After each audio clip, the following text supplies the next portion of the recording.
Assistance of Napoleon and attainment of लंबार्डी। तो यहां हम पढ़ने जा रहे हैं नेपोलियन की सहायता और लंबार्डी की प्राप्ति। तो इसे आप पहला चरण भी कह सकते हैं, जिसमें ज्यादा कुछ नहीं, सिर्फ लंबार्डी ही हासिल कर पाए। चलिए आगे बढ़ते हैं और इसके बारे में पढ़ते हैं। Emperor Napoleon third stayed for a month near the border of Sardinia for enjoying vacation. तो छुट्टियां बिताने के लिए सर्देनिया के सीमा के पास सम्राट नेपोलियन तृतीय 1 महीने के लिए रुके। Without any formal invitation Cavour reached Plombieres. और किसी आमंत्रण के बिना ही काबूल जो थे प्लोम्बेरेस पहुंच गए। A pact was signed as a result of the meeting of Cavour and Napoleon. तो इन दोनों के मिलने के कारण, काबूल और नेपोलियन के मिलने के कारण एक समझौता, एक संधि दोनों के मध्य की गई। अब इस संधि में क्या क्या निर्णय लिए गए आगे पढ़ते हैं। In which following decisions were taken, जिसके तहत ये निम्नलिखित जो डिसीजंस थे, निर्णय थे, वो लिए गए। France would provide a military assistance of 2 lakh soldiers in case of a war between Austria and Sardinia. अगर ऑस्ट्रिया और सर्दिनिया के मध्य युद्ध होता है तो फ्रांस सैन्य सहायता के रूप में 2 लाख सोल्जर्स की मदद देगा।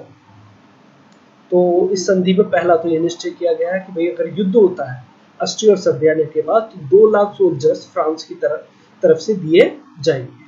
नेक्स्ट देखो, Naples and Sicily would remain states of the Pope as well. Naples और सिसिली जो है वो पोप के ही राज्य के रूप में माने जाएंगे। आगे, Lombardy and Venetia will be given to Sardinia. Lombardy और वेनेशिया जो है वो सर्दिनिया को दे दिया जाएगा।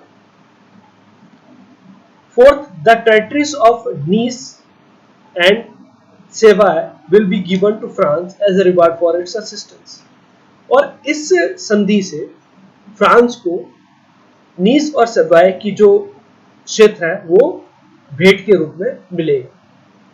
पांचवा देखिए, Victor Emmanuel will marry his daughter to Prince Jerome Bonaparte. और विक्टर इमैनुअल अपनी पुत्री का विवाह राजकुमार जेरोम बोनापार्ट से कर देंगे। तो ये इस संधि में निश्चय किए गए। आगे देखें, it was decided in this pact that very soon by abetting Austria war will be initiated so that Austria may seem aggressive and Sardinia appears to be fighting in self defense। इसमें यह भी निश्चय किया गया कि इस संधि में यह भी निश्चय किया गया कि ऑस्ट्रिया को बहुत जल्द ही भड़काया जाएगा और एक युद्ध चालू किया जाएगा, शुरू किया जाएगा, जिसमें ऑस्ट्रिया एग्रेसिव दिखेगा, मीन्स आक्रमणकारी दिखेगा, और सर्दिनिया आत्मरक्षा के लिए लड़ता हुआ दिखेगा। In order to abate Austria, Kabul caused revolt in the provinces of Mas and Karrat। So, Austria को भड़काने के लिए काबुल ने मास और कर्राट के जो प्रांत थे वहां विद्रोह करवाया। Austria reacted in the expected manner as Cavour wished. और ऑस्ट्रिया ने वैसी ही प्रतिक्रिया दी जैसा काबूल चाहता था। On April 23, 1859 AD, Austria gave an ultimatum of 3 days। 23 April 1859 ईस्वी में ऑस्ट्रिया ने 3 दिन का अल्टीमेटम दिया। France proclaimed the war in favour of Italy on April 29, 1859 AD। France ने अप्रैल 29, 1859 ईस्वी में इटली के पक्ष में वार की मीन्स युद्ध की घोषणा की। Austria was facing constant defeat, but France withdrew itself from the war without asking Sardinia.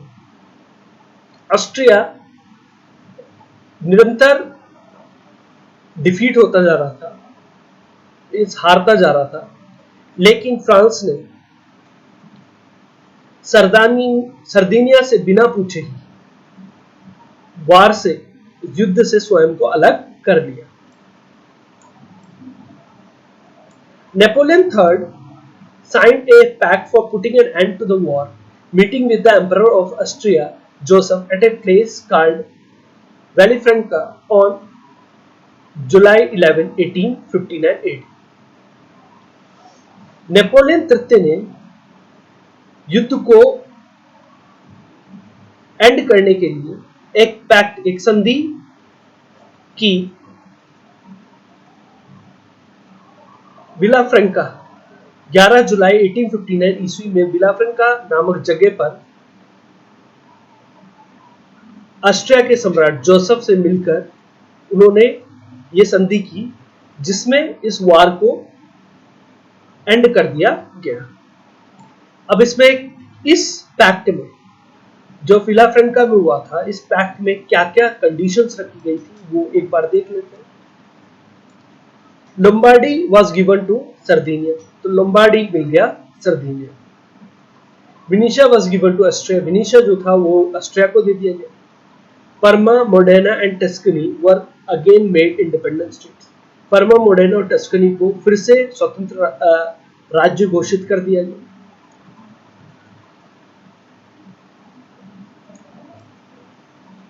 Union of Italian states was made under the Pope, Italian राज्यों का संघ जो है वो पोप के अधीन कर दिया गया। तो ये कंडीशंस डिसाइड की गई विला फ्रैंका के पैक्ट के तहत, इस संधि के तहत। The people of Italy and Cavour got disappointed by this treaty, Italy के लोग और काबूल जो थे इस ट्रीटी से नाखुश थे। Cavour was annoyed by this treaty and he resigned, Cavour जो था इस ट्रीटी से खुश नहीं था, चिढ़ गया था वो, एंड ही रिजाइन्ड, और उन्होंने त्याग पत्र दे दिया।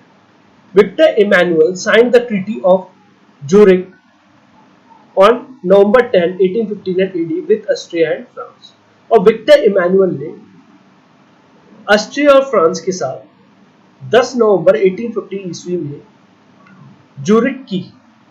ज्यूरिख की संधि कर ली। The treaty of Zurich confirmed the ceasefire treaty of Villafranca, तो ज्यूरिख की जो संधि थी उसने विराम संधि विलाफ्रेंका उसकी पुष्टि कर दी। विलाफ्रेंका की जो सीजफायर ट्रीटी थी, मींस विराम ट्रीटी थी, उसकी पुष्टि कर दी। With this the first phase of unification of Italy was completed, और इस तरह से इटली का यूनिफिकेशन का, एकीकरण का पहला चरण खत्म हुआ।